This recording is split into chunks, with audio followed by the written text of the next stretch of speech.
যে কিভাবে কি করবো আমি কিছুই বুঝতে পারছি না। তো শালিম গ্রুপের ওই ম্যানেজারের সাথে কথা বলা যায় না?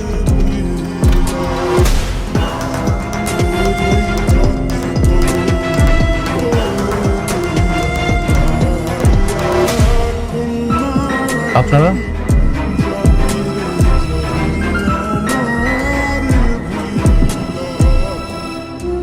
আমরা ব্যাংক থেকে এসেছি। নোটিশে অ্যান্সার করলেন না, তাই আমাদের আসতে হয়। কিসের নোটিশ? দেখুন, আপনার সাথে আমাদের যে কন্ডিশন ছিল যে শালিমা বিল্ডার্সের সাথে যদি আপনার সকল চুক্তি ক্যান্সেল হয় তাহলে পরবর্তী 15 দিনের মধ্যে সকল মুনাফা সহ আপনি সকল টাকা পরিশোধ করবেন। আচ্ছা, হ্যাঁ তা ছিল, কিন্তু শালিমা বিল্ডার্সের সাথে আমাদের কথা হয়েছে। আমরা জানতে পেরেছি যে আপনার সাথে তাদের সকল চুক্তি ক্যান্সেল হয়েছে, আর আজ 15তম দিন। দেখুন আমরা টাকাগুলো ব্যবস্থা করতেছি, কিন্তু একটু সময় লাগবে। আর আমরা বুঝতে পারি নাই যে ওরা এইভাবে আমাদের সাথে বেইমানি করবে। সেটা আপনার বিষয়।